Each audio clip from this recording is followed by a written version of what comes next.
Hello and welcome to our 10-year anniversary series for our HPCC Systems open source platform.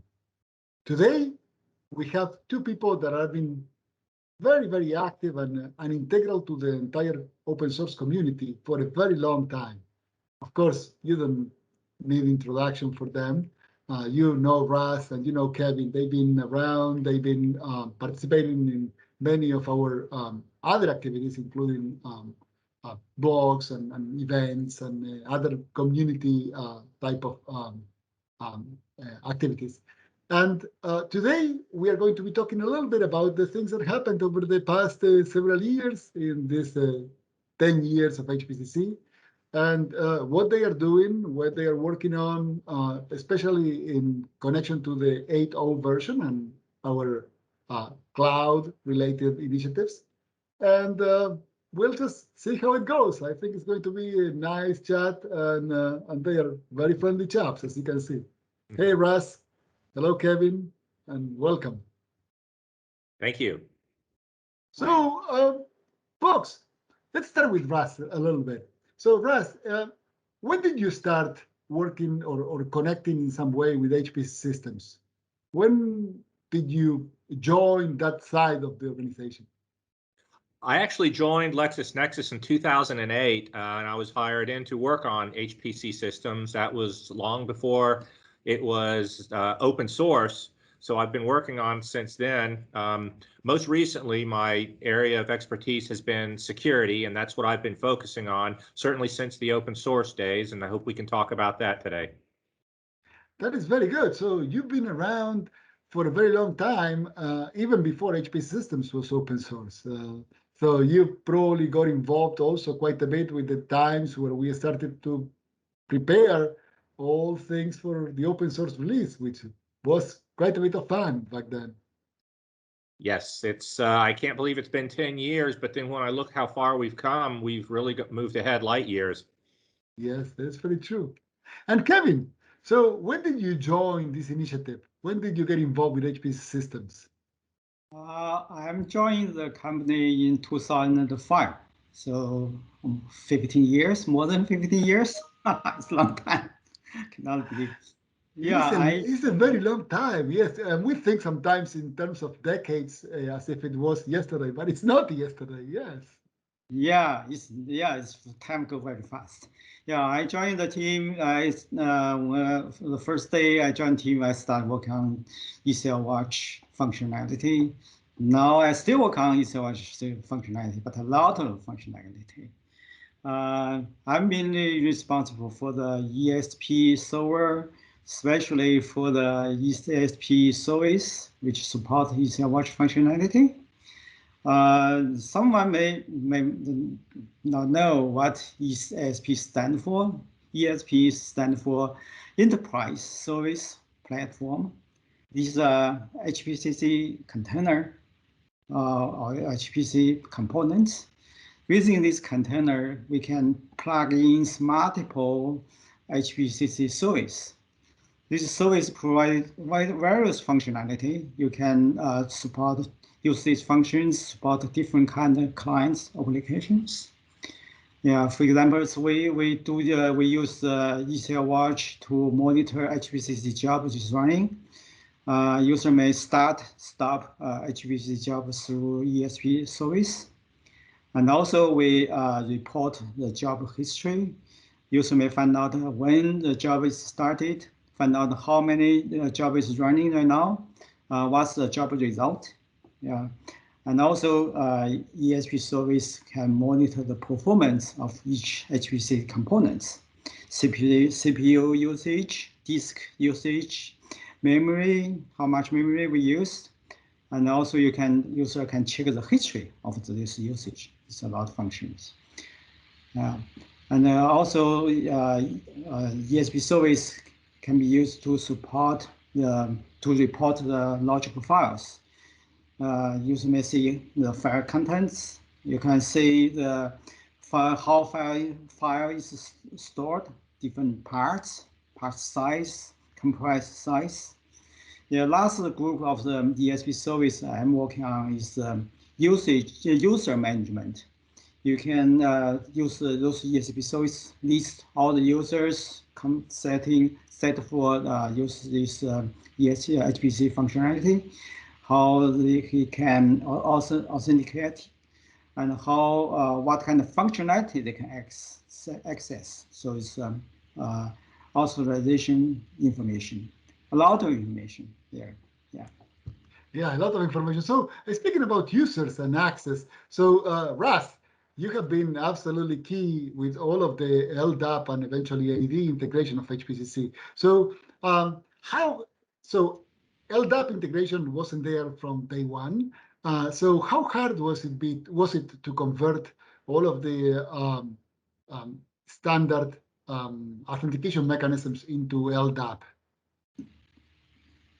Well, initially, of course, as you alluded to, there was no security at all in HPCC. So the first initiative we took was adding the Active Directory support via LDAP, which included Microsoft Active Directory and open source Apache 389 directory server.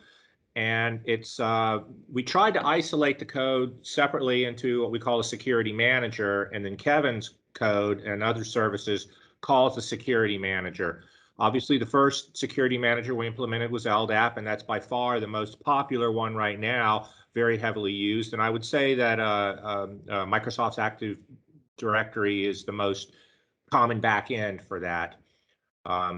Since then, though, we've expanded and added new security managers. HT Password is a popular one, which is for a more simple deployment where you only want authentication. Once the user is authenticated, then they can do whatever you want. Whereas versus LDAP, where you define roles for users and groups and assign permissions for individual features and functions of the system. We also created a framework where users can develop their own security managers. We call this the Plugable Security Manager. And actually, there's at least 3 different consumers of HPCC that have developed their own security managers. And it's pretty cool. You can drop yours right in. And let's say you're a government or a business that has very special needs and you want to use biometrics or something specifically. All you do is implement our interface, drop your security manager in, and with that, then Kevin's code seamlessly works with it to authenticate the user and ensure they have the proper permissions for features and logging of exceptions and things like that. That feels a lot like PAM in Linux, right? The plug authentication modules. Yes. Very good. That's good. So, folks, as we continue to move towards 8.0 and cloud, how do you see your respective areas affected? So how is, on one side, Russ, all of the authentication and security models in general for cloud support, now as we move to containers and all that. And for Kevin, how is this going to affect also all of the ECL Watch functionality and the interface? Which new capabilities do we need to develop? So let's start with Kevin.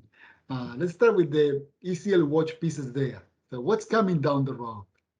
Yeah, we move to cloud. Cloud is kind of a containerized. It's match with the concept of the ESP, but it's a little bit different. Especially the one big difference is the configuration, the settings. We used to use the one settings, setting files to control everything. Now, when we move to the cloud, when to the containerized, we use the YAML file. YAML file have this own concept. We need to support those concepts. Basically, you can create multiple YAML files for different components. For each component, you can overwrite the general configuration. The ESP have to accept that. And also another thing is before ESP is a kind of a service, as I said before, right? This called enterprise service platform. For me, when I joined the company, I saw it's stand for end extended. Basically, HPCC have a core functionality, then ESP extends its functionality. So basically, the ESP is as a supporting rules, right? So it's based on usually based on the other components to finish the job. So ESP just rely on those other components. But after we move to the cloud, the ESP right now is a standalone application. It can run by itself. Itself can do the its own functionality. Whatever you want to add the standalone functions, will support that. So we said it's application based. That's the one we need. Now all kind of extension we need to add on to support cloud. And sorry to just ask you one more thing there, but as we are moving to containers, are you going to be converting all of this to Helm charts of sorts so you can deploy them in Kubernetes with just a Kubernetes chart? Yeah, that's what we are moving toward right now. We can deploy on all those charts. We can embed into a Docker container. User can run the Docker container within EHP with HPC with ESP inside it. It works. Yeah. Very good. So to you, Russ, then, how about security models for the cloud? So how is this changing now that we are moving to cloud environments? Well, not necessarily just cloud, but one of the things that we've done is we've replaced all of our inter and intra-component communications, which was just using traditional sockets before. Now we've replaced that with TLS-based sockets, which uses industry standard asymmetric encryption. So even if someone can get in with a snooper or something, they cannot see what the data's doing. That's true for cloud and for what we call the bare metal implementation. But as far as security managers, I'm pretty excited about one that I'm working on now, which is an industry standard that's called OAuth, and it's basically a federated model where, in the old days, HPCC was kind of standalone in its own silo, and you just log on to it. But in the newer world, you're using other things as well. So we have the concept of a single sign-on, which is done through a third party, and then you're given an access token. And then using that token, a user can access HPCC functions or their enterprise applications or what have you, and that's managed externally. So that's going to easily allow us to do, like I said, single sign-on and other things like enabling multi-factor authentication and things like that, that even more secures the platform going forward. That is very good. That's great. So, and is this going to be all available by 8.0 release, which is going to happen in a couple of weeks, or is the plan to start on 8.0 but then continue to evolve as we go in the 8 series of releases?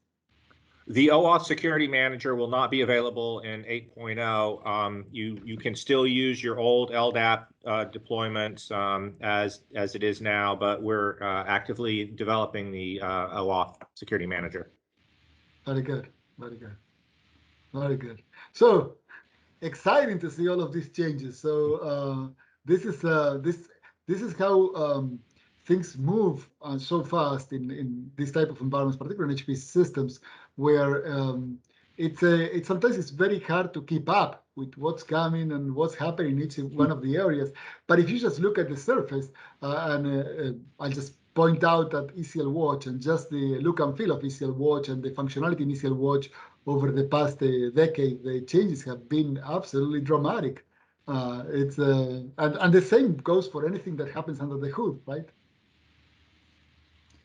Yeah, we changed a lot. We changed a lot. We add many new functionality. We extend our current functionality. The performance is keep improve, and also usability. You will see the new UI for ECL Watch. Yeah, of course, on backend we need to support many things, but the UI we see is very good in the new UI. I think in 8.0 will be technical preview. Very good, yes. Great, folks. This was great. Unfortunately, we don't have much time more, but this has been a great conversation, and I look forward to seeing all of those changes coming down the road. Thank you very much, Russ and Kevin. This was great. Thank you, Flavio. Yeah, thank you. Thank you for having me here. Thank you.